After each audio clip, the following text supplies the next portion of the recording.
Hey, this is Clark with the Down South IT Podcast, and today I got a Google Pixel 4a that we're going to be unboxing. And starting off, the actual box is the heavy kind of cardboard that Google's been kind of going around and doing for a while now. Simple Google label on there, got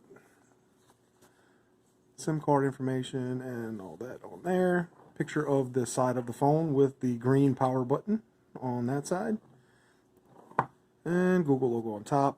On back, nothing but hashtag Team Pixel. So let's open her up and see what we get. All right, there we are, right there, and we will come back to the phone itself here in just a moment. See what else we get in the box. Again, their little cradle. That's kind of standard fare that Google's been doing for a while now, at least ever since the Pixel 2 XL that I had a while back. And this is going to be user guide and safety information, I'm assuming. Regulatory safety manual, stuck on the back is actually the SIM card tool. So nice that they actually include one of those instead of having to use an actual paper clip or something along that line. So that's always nice. And we get a USB to USB Type-C to C charging cable. It's actually really thick. Really thick cable, and it's kind of slick, but not. It's got a rubbery coating, you can tell, but it's actually it's not bad at all. It's actually somewhat on the slick side, so I don't imagine it getting hung up or kind of caught on itself very easily, which is always good. So, and let's see just how big this thing is. My guess is probably going to be standard 4 to 6 feet, but let's find out. All right. And it is not very 3 feet. So about 36-inch, maybe a 1 meter cable. But again, like I said, USB to USB Type-C on both sides. Also, we have the wall wart, which is kind of stuck in there. What the hell? Oh, okay. So this is actually an 18-watt wall wart right here. So it does support quick charging. And does it have a peel? Yes, it does. Because we all like peels, don't we? And nice, good peel. Gotta love when you do that. And no peel on that side. But standard wall wart, you know, the thing that iPhones aren't going to be coming with anymore. So at least they include theirs. And also we have the USB Type-C, if I can get it out. USB Type-C to Type-A converter. So this way you can actually, I want to say this is for transferring files and stuff from, you know, if you're backing up your phone to do that. I remember getting one for my Pixel 2 XL. I just don't remember ever using it. So it's something that might be able to look at and figure out what exactly its intended purpose is. But anyway, it's cool that they include it. So put that in there. Wrap up the cable one more time. There we go. All right, get that out of the way and on to the main feature. And there she is. So we have the regular screen. You can kind of see the small bezels along the bottom, at least from the reflection of the lights. That is a lot better than the previous Pixels as far as the bezels. Usually they had a really big bottom bezel and a really big top bezel. And on this one you can see with that one as well. really thin bezels on this one. So they did a really good job on that. And this one actually does have an OLED panel on it. It's not a 90 or 120 hertz OLED panel, but it still is an OLED. Does have the hole punch camera, which is an 8 megapixel camera. We do have on the right side, we have the volume rocker and the power button, which is that kind of mint green color.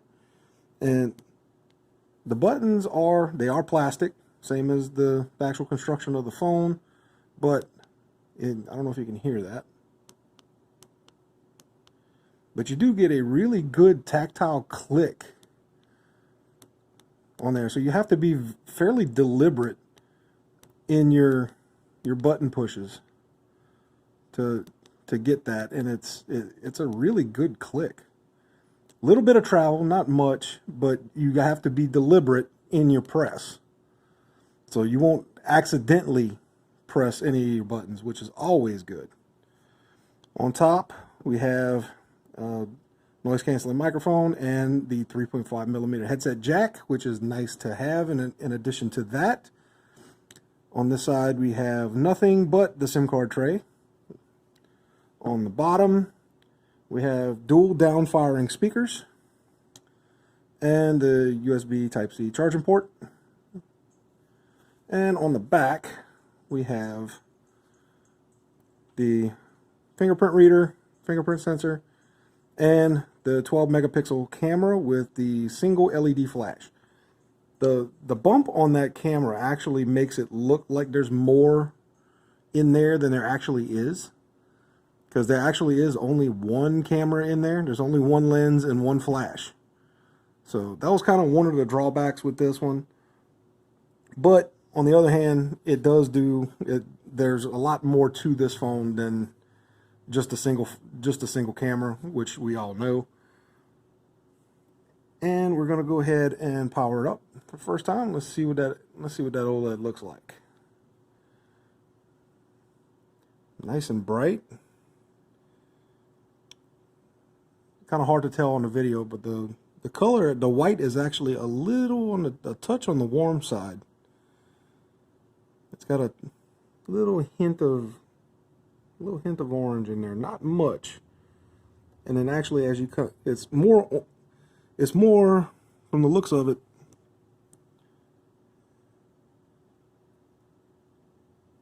It looks more like this inside part here is actually warmer, and then as it gets to the bezel into the outside, the color temperature, it looks like it actually cools off. So that's kind of interesting. I'm kind of interested to see exactly how that's going to work with the phone once it heats up and actually starts, working and doing what it has to do. But for the most part, I'll say it's not bad at all. Especially whenever you click it off, I mean, it's just perfect blacks, which that's what you get for using OLED. So now, of course, this is just an unboxing and a quick turn on as we go, but I will be updating later on with, seeing how this Pixel 4a actually works as a daily driver for the next few weeks and see what exactly is going to go on. And I'm going to do a long term, because it actually will be my daily driver from here on out for a little while. I'm getting away from the Motorola's for a little while, but a few other specs on this phone while we're working on it. It's a 5.8 inch, so it's actually 5.8 from corner to corner. Has a 2340 by 1080 pixel resolution screen, 444 pixels per square inch. Again, this is an OLED and it has HDR video support.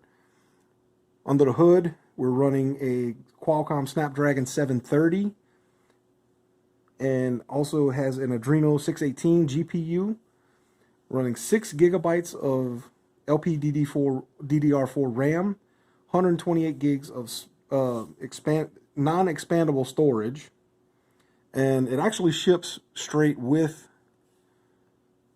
Android 10. But being that Android 10 is basically, it's being updated now to Android 11. So pretty much out of the box, this one's going to go more than likely straight to Android 11. So if I had to guess, that's probably what's going to happen once I get everything set up and start updating everything. So that's more than likely what's going to be going on with this. This one also has Bluetooth 5.1. It has AC Wi-Fi. So no Wi-Fi 6, unfortunately. Again, USB Type-C and fast charging. There's not a whole lot of I've seen questions on it, but not a whole lot of people have asked me. This does have, excuse me. Sorry about that, guys. This does have NFC. There's not a whole lot of people that had anything on that, but this does have NFC, so you can use Google Pay and other, phone payment methods, non-contact methods. So it does have NFC. But there's very few people that I've heard say that. They're more worried about the wireless charging. That's kind of a concession with this phone that you didn't get wireless charging. But on the other hand, you do get some of the creature comforts like NFC, the headset jack, a few things like that. So there are some concessions. They did cut a few corners just for the sake of cutting costs, but at least the ones that they cut were not exact. They weren't in, what's the easiest way to say that? Would probably be the corners that they did cut are very doable. It's not something, it's the stuff that's more of a luxury than a need. So it's not something that you're going to be hard pressed to look to another device to be able to get the same functionality. It's kind of hard to explain. So, but the corners that they did take is going to be stuff that are more feature ridden rather than need based.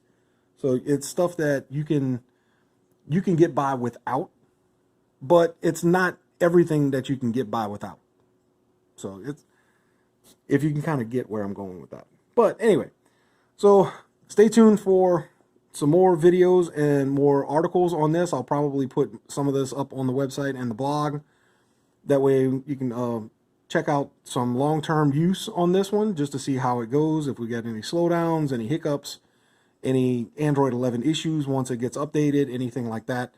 I will, of course, update you. So please check that out. Everything will be up on the website, downsouthitpodcast.com. And, of course, most everything will be announced via Facebook at downsouthit. So check that. And also go check out SoundCloud. And you're on the YouTube channel. So while you're there, hit the like and subscribe button and make sure you're updated so you can get all the videos when they come out. I don't put out a whole lot of videos. I do more written content, but the videos that I do, I try to make them to where people enjoy them. So I'm hoping you enjoy this one. So on that note, thank you guys for watching, and I'll see you next time.